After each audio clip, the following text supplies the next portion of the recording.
Ladies and gentlemen, it is the most wonderful time of the year. It is, in fact, Cash Game Week here on the Peter Overzet YouTube channel. Enough of this GPP bro shit. Enough of this galaxy braining. Okay, it's time to play the best plays. It's time to look at the best points per dollar values. It's time to win some double ups. It's time to accept some head-to-heads. And today, I am joined by none other than the Cash Game. I'll call him the Cash Game Prince if I'm the Cash Game King. It is, of course, Roto Grinders, Derek Carty, the man behind the Blitz projection system. Derek, welcome to the show. I always enjoy this annual tradition between us. Yeah, I do too. Thanks so much for having me on. Yeah, how's your season been going? Please don't tell me you've had a wandering eye in these GPP streets. Tell me you've been keeping it on the straight and narrow with these cash games. Straight and narrow, cash games only, a little bit of sports betting, but for DFS purposes, I don't know if I've played any GPPs this year. Actually, it's been a busy year, so cash games is all I've had time for. That's what I love to hear. And what has been, I only get to check in with you, basically once a year. I want to hear kind of the state of the cash game ecosystem from your perspective. How are things looking out there for this great game we love so much? Yeah, I mean, every year, people talk, oh, people are getting sharper, chalk is chalkier. I feel like this year, though, especially in the second half of the year, like some of the chalk hasn't really been good chalk. Like there's always a lot of groupthink and the hallmark of a true cash game grinder is to decide whether it's good chalk or bad chalk, whether people are just kind of talking them into something based on narratives or stuff that isn't sticky or isn't real. And I feel like we've had a lot more of that. It might just be my impression of it, but I feel like we've had a lot more of that in recent weeks than we normally see, which is interesting. A lot of my cash lineups have wound up with non-chalky players, but they've been the best plays. So I don't know if this is a controversial opinion, but it is 2023 now. I don't really see chalk. I just see the best plays and I play them. I kind of don't like that word anymore. I feel like it's gotten kind of a bad rap. Like the GPP bros say it with almost as if it's pejorative. I mean, are you with me and thinking we need to kind of retire this word? Absolutely. The GPP bros really can just take a hike, if you ask me. It has been hilarious, Derek. I don't know if you've observed what I have, but these guys crying, week after week. Oh, the best plays hit. And it's like, no shit, Sherlock. They're the best plays for a reason. These guys are over here playing Tyquan Thornton every week, just praying for the one time he catches a long pass. I'm just really fed up with it, honestly. Yeah, I hear you. Tyquan Thornton would never come near my lineup. Not even one time. For people who aren't familiar with the Blitz projection system, can you just give us like an overview? I mean, I don't want you to have to reveal all your secrets, how the sausage gets made, but just tell people, what we're working with here and why it's such a good tool for cash games. Yeah, I mean, it's a projection system, so it's obviously heavily math based.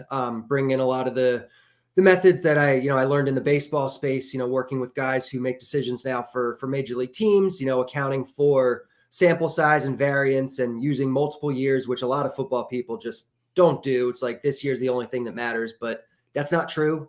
You get more accurate by using multiple years, accounting for aging factors, and most importantly, accounting for context on the individual level and on the team level, accounting for weather, accounting for home field advantage, accounting for game script, accounting for, down, distance, field position, like all these things matter. And so basically the Blitz accounts for all these things on the historical level, and it accounts for them again on this week's game level. And it comes up with basically the most likely outcome for every player. And it's been, extremely accurate, very, very good. Would you go as far as to say, if you're not using the Blitz projection system in your cash games, you're probably going to be a long-term loser? You can win without it for sure, but you're probably leaving money on the table. You should be using it. That's what I like to hear. I actually have another question for you that's near and dear to my heart, and I'm kind of curious how you handle this. I get this question all the time, Derek. Release the shell. People all want to know me tinkering with my shell. They want to see it. They want clues. Everyone wants the answers to the test. It's just kind of a byproduct of this society. People don't want to do the work. They just want the answers. I've struggled with how to respond to this question. I'm curious if you have any tips for when people, I assume are hounding you for your shell. Oh yeah, they're always asking for my shell. Generally, on any given week, there's probably like anywhere between 1 to 4 players that you're going to be locking in pretty much no matter what. These are guys that just project super well. And like, if you're not playing them, you're just playing cash games wrong.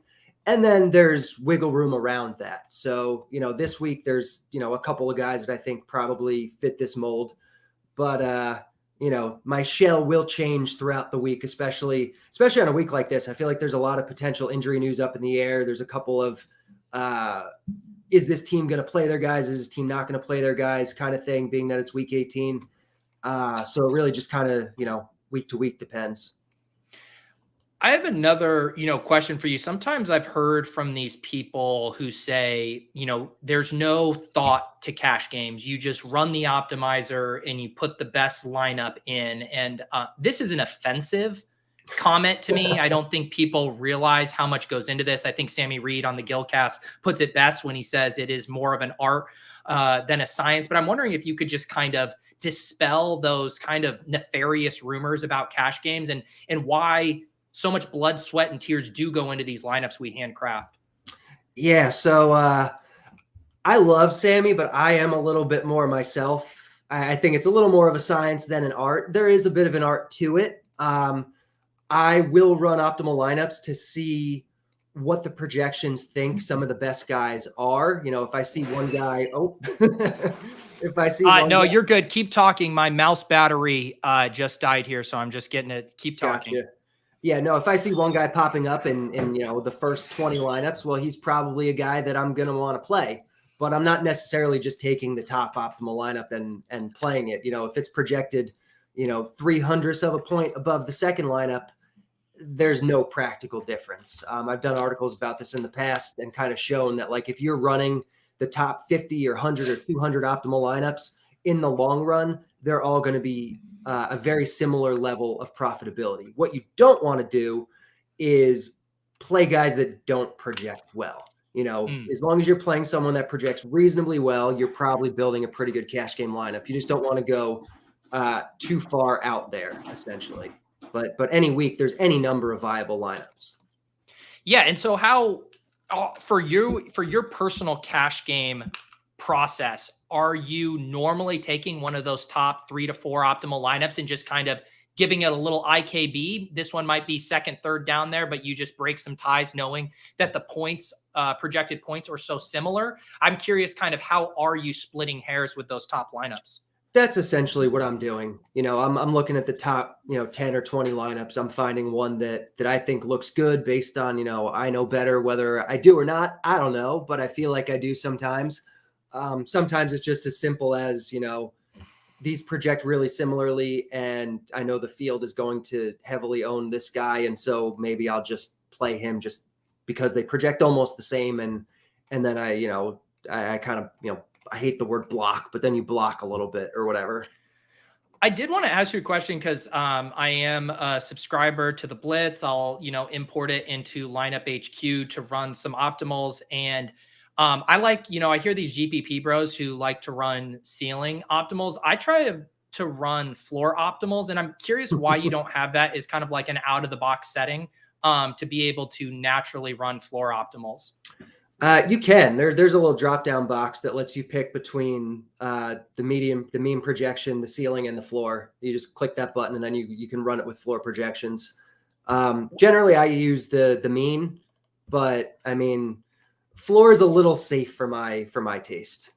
Really? Okay. See, and that's where we might actually philosophically differ on how we approach this stuff. Like for me, Derek, I'm just trying to get out of here with the friendliest loss. I just want as many points that I can take to the bank as possible. I'll leave ceiling to you guys, have fun with that. But how do you reconcile that, Derek? Because when you talk about that being a little too safe for you, I do worry that you have a little bit of galaxy brain in you. And it does concern me as someone whose projections I do trust. Yeah. So in general, I tend to look at things not on I'm playing week 18 cash games. I'm playing cash games all year. So I'm getting a pretty big sample size, of games, more in baseball than in football. Football, you only have 18 weeks. I wish there was more, but in the long run, generally that type of floor ceiling variance tends to even out. Some weeks, your guy hits, some weeks he doesn't, but in the long run, if you're just playing the best plays, regardless of floor or ceiling, you're going to do better. And then also the projections themselves, a lot of times, they're not going to put in your Tyquan Thornton guys. Like, he's not going to project well to begin with, whether you're looking at median or floor. Like, he's not going to project well because just that type of player a lot of times doesn't, and so that might be like an I know better kind of thing where, okay, if one of those guys is all of a sudden showing up, maybe I'll just pick a lineup without him. But in general, those types of, really boom bust guys aren't going to be projecting well to begin with. Who is your favorite player in the NFL, and why is it Jacoby Myers? Because he's amazing. Yeah, no, the Blitz really likes Jacoby Myers. I've actually played him, I think the last 2 weeks when nobody plays him because he's boring and he plays for the Patriots. And last year he didn't score any touchdowns, and I feel like that really hampered people's perception of him. But he's good. He gets like a 25% target share, which is like alpha wide receiver level. And he's good. When he's in a good spot and he's underpriced, which he often is, I will play Jacoby Myers because it's all about finding value, and he presents it a lot of times. What do you say to the haters when they say we play DFS with 6 condoms wrapped around our dicks? Well, I would say I play Jacoby Myers in cash games when he's 5% owned. So I'm no condoming it with Jacoby Myers. People think he's gross and boring, and I play him and he puts up 25 points. Did you just kind of slip up by referencing an ownership projection? I mean, personally, that doesn't factor into my process whatsoever. And I mean, I don't want to, accuse you of being a closeted GPP bro, but can you kind of speak on why that's something that matters? So I just said it because I feel like the prevailing notion is that you should play, quote unquote chalk. You should play the popular plays in cash games. And that's not something that I always do. If I think Jacoby Myers is a viable play or, the right play, I'm going to play him regardless. But, you asked me to defend whether I'm wearing 6 condoms, and I'm not going with that prevailing notion of you have to just play the high owned guys. Like, I will play Jacoby Myers on occasion. Right. Because if you're only using the high owned guys as your rubric, you are falling prey to wisdom of the crowds, herd mentality, group thing, just doing what everyone else does to make you comfy. Do you know what makes me comfy? Derek, a 30% target share. That's what makes me comfy. Me too. Love it. I do really appreciate discussing cash game theory, optimal cash games, strategy. But I do, of course, want to get into the week 18 slate, which, as many people know, is one of the ultimate puzzle pieces for cash game grinders. Lots of moving pieces this week as far as motivation, injuries, starters resting, all of this stuff. I'm curious, as a man behind the knobs, twiddling these inputs, is this a stressful week for you? Because I'm feeling just secondhand stress for you. Yeah, it's stressful because you don't know which teams are going to be playing their guys, which teams are going to be resting guys, and then obviously how much that's going to happen. There's a lot of injury situations. I feel like half the running backs in the league are haven't practiced this week and we're waiting on news for and stuff like that. We just got one bit of news recently, which should make cash games pretty interesting. But yeah, it's a tough week. The Bucks have nothing to play for, but they're talking about they might play him anyway, and they've kind of done it before, and it's Tom. So you just don't know. So there is a lot of unknowns, more so than usual this week.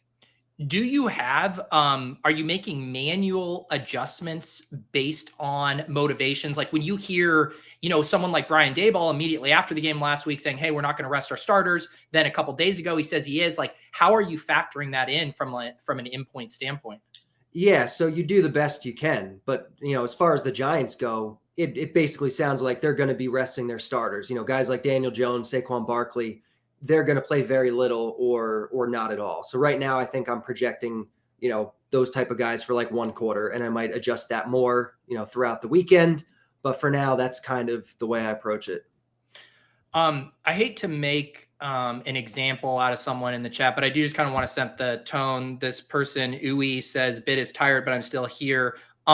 There's plenty of GPP shows you can go watch if that's what you're looking for. And you are getting blocked. Now, generally I'll do a timeout, but you did just officially get blocked. And this is just kind of on notice for everyone. If you guys want to go fuck around and talk about 1% contrarian plays, there's plenty of shows who will do that. Plenty of disingenuous, dare I say, fraudulent shows. Today, we're going to talk about the best plays, and we're going to do it well. And I have the man here to do it with me. And so if anyone else wants to chirp, I'll fucking show you the door.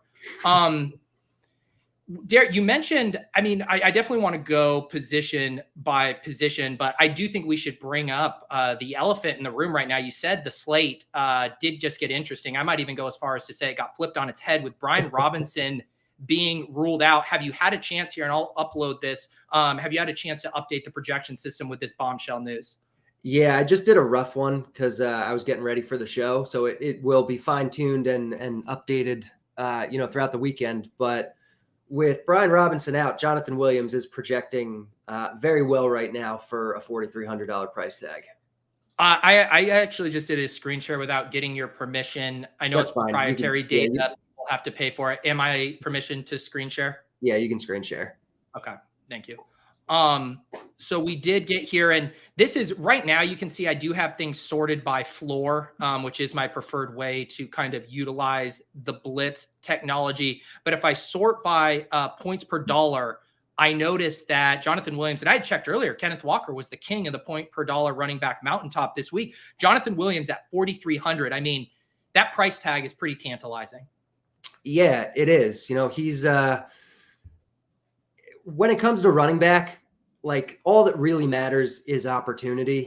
Talent at running back is sort of a myth. Like it's there a little bit, but if you're going to get a big workload, that's going to overrule really any talent or opposing defense concerns or anything. So Jonathan Williams presumably is going to be the lead back here. The only other running back on the roster is Jarrett Patterson, who spent most of the year on the practice squad. Last week rather, with Antonio Gibson out, Jonathan Williams got 18% of the targets. So he's going to be involved in the pass game. He's going to be involved on the ground. He's really cheap. My only concern is that, he is a free agent after this year, I believe, and maybe they just want to get a look at Patterson and they don't play Williams as much. But this is a run heavy team. Theoretically, this should probably be a really good spot for him. I want to hear kind of what the coaches say leading up to game time, but for now, he looks like the best play on the slate. I was really curious about this number, how many receiving targets you were projecting him for, because we know that's really where things can head south for some of these pump play running backs if they're not catching passes. I'm curious if, say, as a thought experiment, if Brian Robinson had this backfield to himself, Jarrett Patterson, the only competition, and he was 4,300, would you be projecting him for a similar amount of targets, or is there something in the Jonathan Williams profile that makes you be a little more aggressive there? We probably wouldn't be projecting Robinson for the same just because they haven't used him really in a pass game role this year. Whereas Williams, it's a small sample size, but we have actually seen them do it. Last week, he ran a route on 67% of the dropbacks and got 18% of the targets. We've seen him do this. I think the blitz right now is projecting him for 12 or 13% of the targets. So it's not being overly aggressive, but I don't think Robinson would wind up being projected that high. Yeah, and that's one of the dynamics you sometimes see with these backup running backs, where they actually become better plays than the starter would be in the same spot. I don't want to put words in your mouth, but can I have you on record right now saying Jonathan Williams is a free square as of this moment? As of this moment, yes. Okay, there you guys heard it. Nothing's free in life, but in DFS Cash Games Week 17, as of the recording, 2:34 p.m. Eastern Time, the only legitimate time zone. Jonathan Williams, running back for the Washington Commanders, is a free square. I did have a bone to pick with you about something. Of course, I'm doing what I love to do in the blitz and by floor projection. I see Jalen Hurts here with the highest floor projection on the slate, and this just rings a little hollow for me because I'm not even sure if he's going to play. I'm worried that the floor for Jalen Hurts might be 0 here. I'm worried about his health. Can you speak on this? What I find a very, very aggressive floor ranking. So this is presuming that he actually plays and plays the whole game. We will know ahead of time whether he's going to play. If they say he's not playing, then his projection will go to 0 and Gardner Minshew will get a projection. But assuming he plays, this is a must-win game for them. I think he's going to be out there, and it's a really good spot. Have you had any chance to think about kind of macro roster construction for this slate? You know, a couple weeks ago, we had the big pay up for running back slate with all the high price guys. This year, we haven't necessarily had a lot of expensive running backs to pay up for. I'm just kind of curious what you think overall roster construction should look like this week from an optimal standpoint. So again, things can change because there are a lot of bits of news up in the air and whatnot. But this week, I don't see a lot of high-end receivers that I feel like I have to pay for. So I would probably be more likely to pay up at quarterback, to pay up for a high-end running back, and maybe even at tight ends, depending on how things go, and kind of fill in with value wide receivers, your Jacoby Myers type of guys, and kind of go from there. Yeah, you mentioned maybe paying down at wide receiver, you know, similar with kind of the motivation stuff. Do you factor in anything with these incentives, specific player incentives? So, of course, you have Justin Jefferson, monster number, about 194 yards receiving with break. Calvin Johnson's, you know, all-time receiving single season record. Is this something you factor in when there's an extra added motivation for these players to get there? Yeah, it's something I'm definitely thinking about. And in cases like that, I might give the guy a little bit of extra usage if I think that they're really going to try to go for it.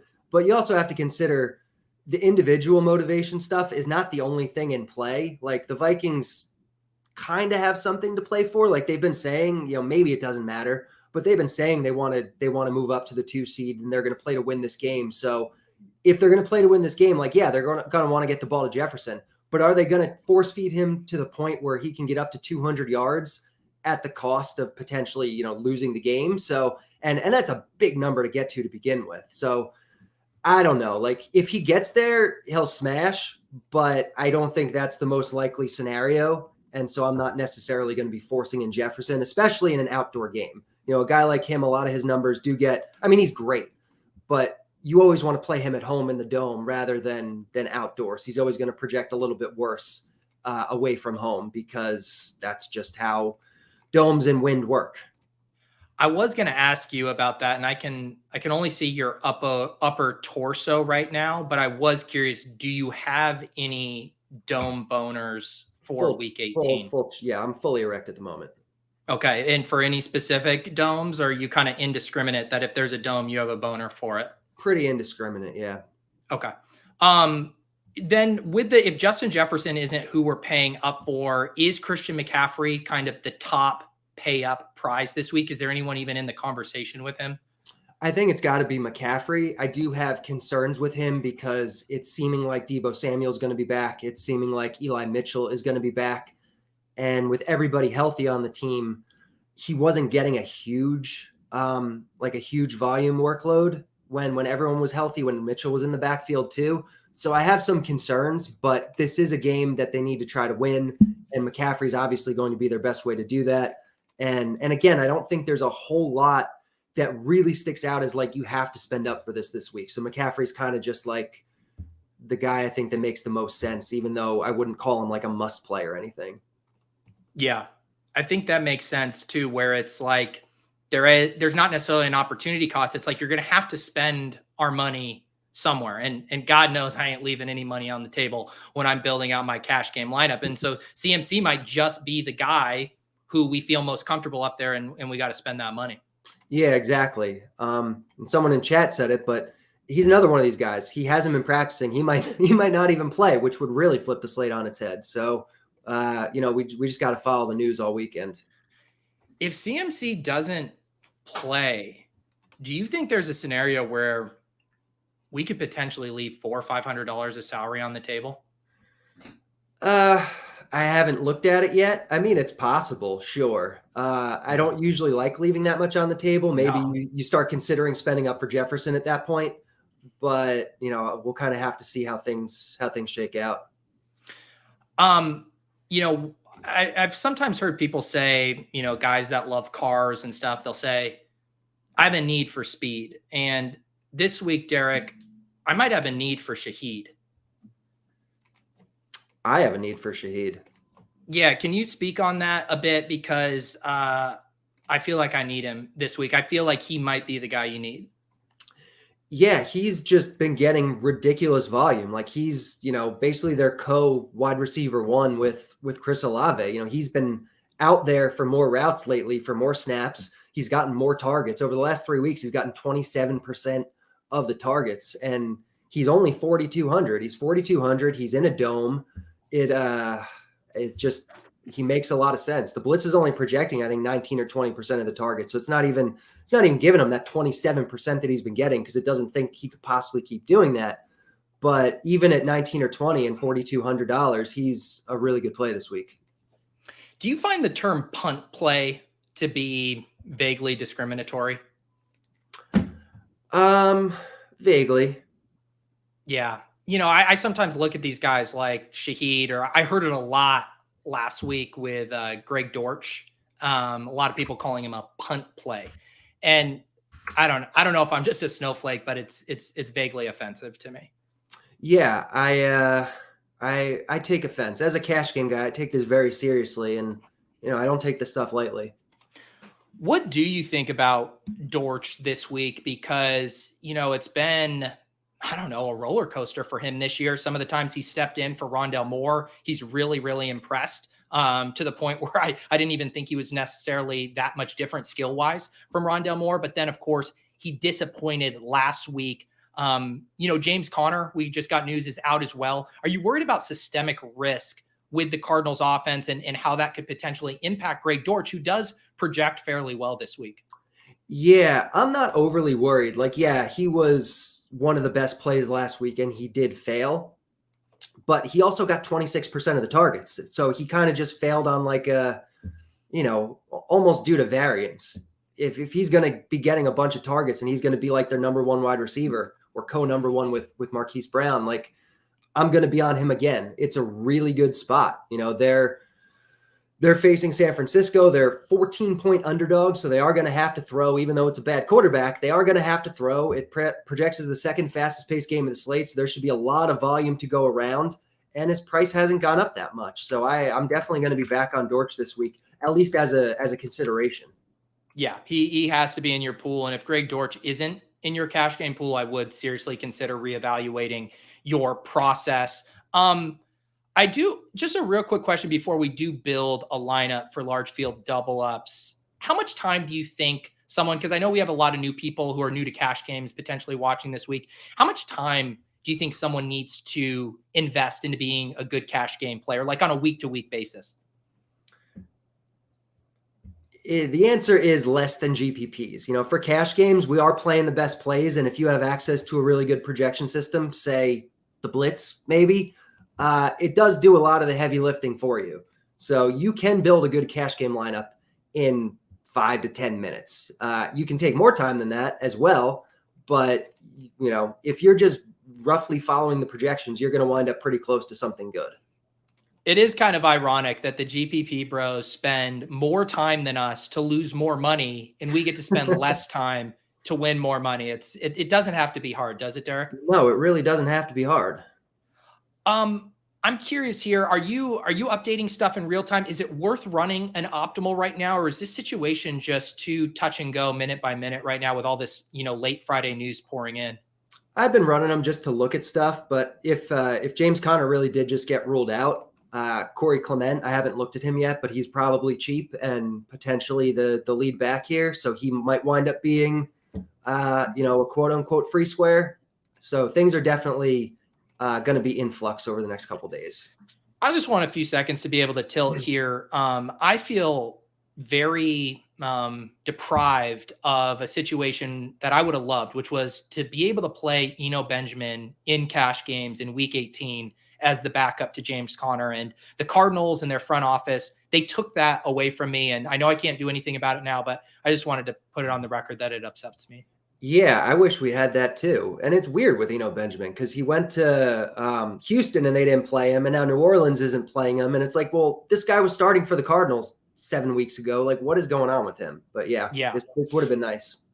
And it is a tough, you mentioned Corey Clement. And again, it's hard to, speculate on stuff right now until we, really crunch the numbers, but it's because Keontae Ingram has looked decent at times too. Corey Clement probably going to catch a few more balls, but you do worry, I hate to, use that term again, but systemic risk with this offense, and just wondering, is there even a floor there for guys like Corey Clement?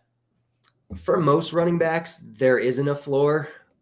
You just kind of hope for the best. But like you said, Corey Clement will be involved in the pass game potentially heavily because Connor had such a good role and they're missing so many guys. And last week he was the one to get the carries. Like, yeah, Keontae Ingram's there, but they have not been giving him any work. And when Connor got injured last week, Clement was the guy that came in and did the rushing. So I did want to address something. So DraftKings denied my request this week for a rake-free double-up listener league. I honestly don't know what happened there because I'm pretty sure they ran it for us last year. I don't know if I have fallen out of favor with them as an influencer. I don't know if their back-end technology has been overburdened with NFTs to the point that they can't run rake-free double-ups anymore. But I could potentially spin up my own league where we do have to pay rake. But as of now, I think the best way for us as a community to enjoy this week is for you to send me a head-to-head. I do have it on the screen here. revertzeetop for the audio listeners. That is REVERTZEETOP. But for this exercise, Derek, what I like to do at the end of the show is build a lineup here. And, I'm right now, I have pulled up the NFL Massive $25 double up. And because we do preach contest selection around here and how important that is, this is, of course, the single entry. I think you have to be worried about some of the double ups where these guys, these pros can run a train with their cash game lineup. So I do lean towards these single entries. But Derek, I'd like to kind of just walk through this with you and really build a high floor lineup for this moment in time, because we have to acknowledge things are going to change over the next 48 hours. But as of right now, Derek, I'm going to give you the lead. We'll bounce some ideas off. And I'd love it if the audience all duped us in this contest. So, Derek, I'll let you start here. All right. Well, let's start with Jonathan Williams. If we said he's the free square. Yeah. I agree with that. It seems hard to believe that he could get bumped out of the optimal at this point, even with some of these other values opening up. He does seem like the best blend of role, price. Do you have any concerns about this matchup versus Dallas? What's the DVP versus the run? I could look it up. The Blitz considers it, but it also accounts for how noisy run defense is. And so it's really a very, very minor factor. I'm not concerned regardless of, even if they're an elite defense. If someone tells me, oh, Dallas's defense is so good, the run defense, I really don't care. I'm going to go ahead, and I assume you're going to approve of this. Like I told you, I do have a need for Shaheed this week. Do you have permission to put him into this lineup? Yep, I like him. Awesome. Get, they can't see at home, but a little dome boner here putting Shaheed into the line. I mean, dare I say, poor man's Michael Thomas, circa 2019 here, Carty. I mean, these Saints wide receivers at home. I mean, this is right up your alley. Yeah, it really is. He's no one will ever hold a place in my heart the way prime Michael Thomas did, but I do really like Shaheed here.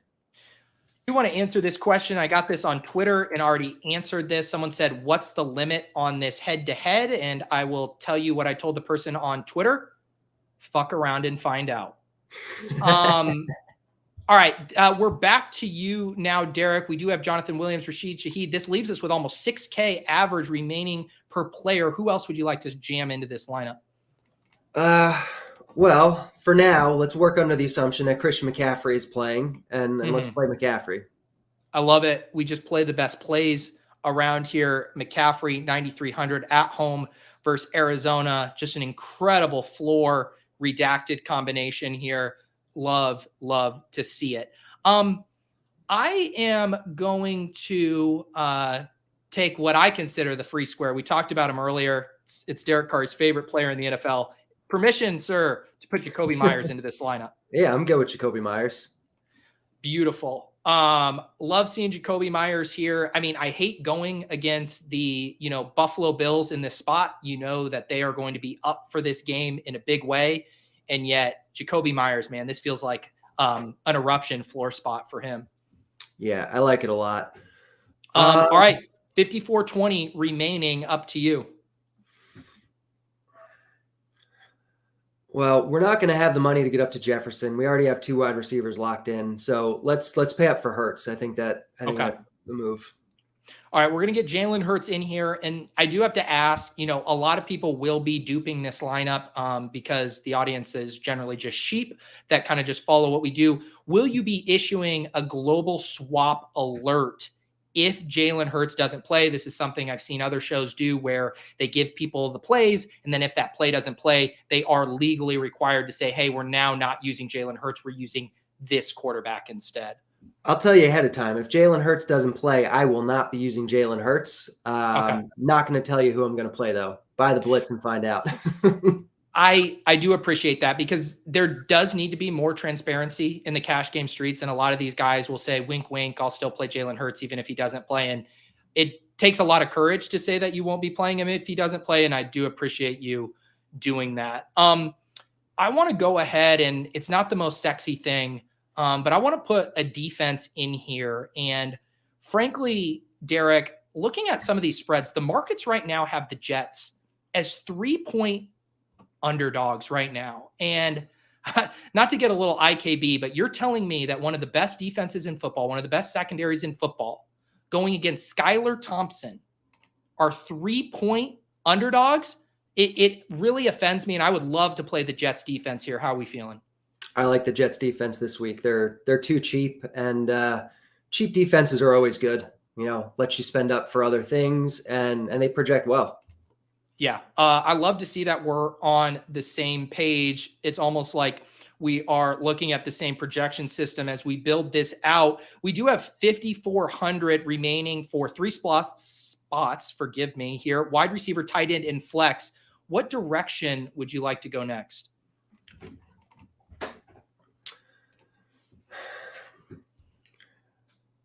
I don't know what I'm doing with Corey Clement yet. I want to wait on that. So for now, let's say Kenneth Walker in our flex. Yes. But Clement could easily wind up in there. Yeah. Do you think, is Clement the key to unlocking CMC Jefferson teams? Is that kind of maybe what you're thinking? That's the thing in the back of my head right now, is maybe you can do that with Clement, but I'm not sure yet. I haven't looked because it just happened. Question for you about, obviously Jefferson's incredible. He can transcend situations, but I hate to bring up the dome boner. Last week really struggled on the road at Lambeau. I know, again, the Bears suck, but you're still outdoors at Soldier Field. Does that worry you at all about Jefferson here, or is that just not a concern?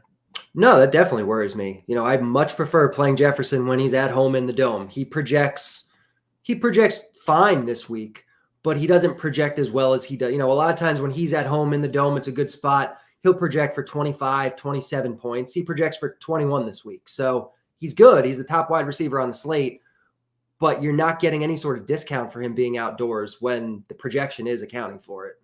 Yeah. I think we should maybe now look through a couple of 2v2s at tight end. It seems like, as I check out the blitz, that Freiermuth is popping here at 3,800, but we could also maybe make a case for getting up to Mark Andrews. Do you agree with that? I do. I think either of those guys would work. So let's just figure out the 2v2. And this is an exercise I'd like to do for the audience. Again, we are delivering you just the stone cold lock cash game lineup at this time. And yet I think it's good as a thought exercise to think through these 2v2. So if you did go Mark Andrews, that leaves you with 4,500 at wide receiver. How do you think we would round this out in the Mark Andrews choose your own adventure version? Okay. So if we're looking at a 4,500 or less receiver, the problem is that's a really awkward price point. It really is. Shaheed is the guy. Otherwise, maybe you're going down to Dortch or Corey Davis.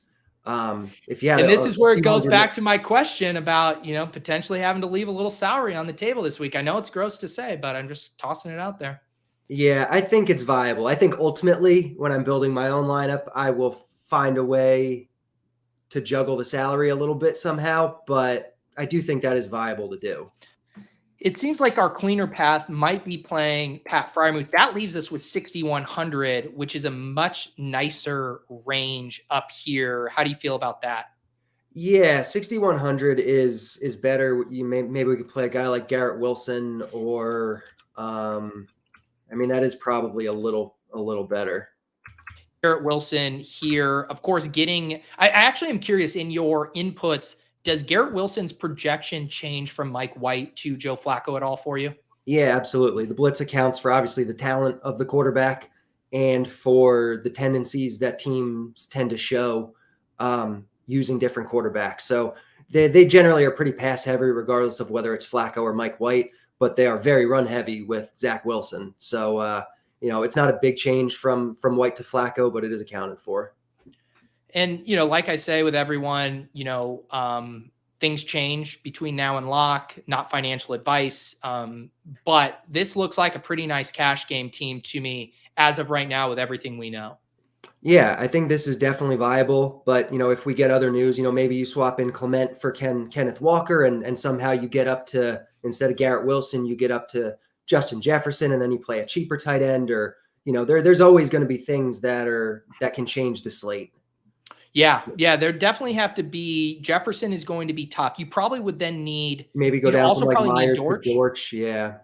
Myers to Dortch. How do you feel about two Cardinals in cash, considering the systemic risk with the Cardinals? I'm okay with it. Okay. They're going to be throwing. Clement's going to be involved in the pass game. Dortch is going to be involved. They're cheap, and they let you get up to CMC and Jefferson. So I think it's a viable approach. I'd be remiss before we got going if we didn't, we talked about briefly tight end, Fryermuth and Andrews, but of course, everyone knows for us cash game players, punting it off at tight end with a Stoneman tight end, it's really one of the greatest joys in life.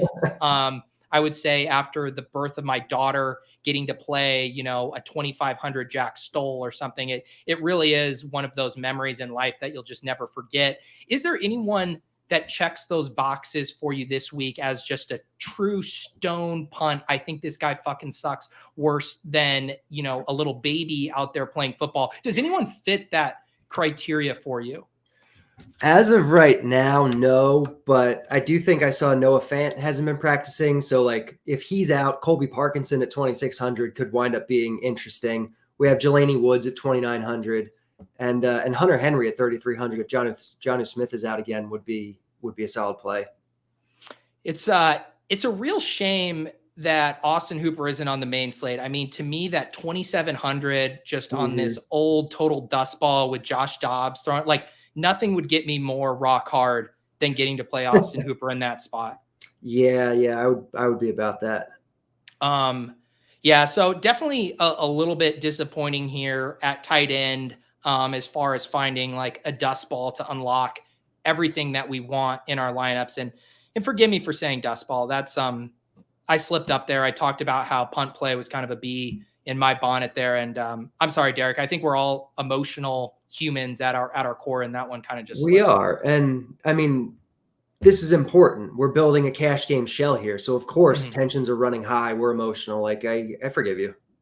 How, a lot of people will ask me too about my shell. How late before lock is it okay to be tinkering with your shell? Have you ever, obviously we have 90 minutes from when inactives come out to 1 p.m. Have you ever tinkered your shell even a minute before lock?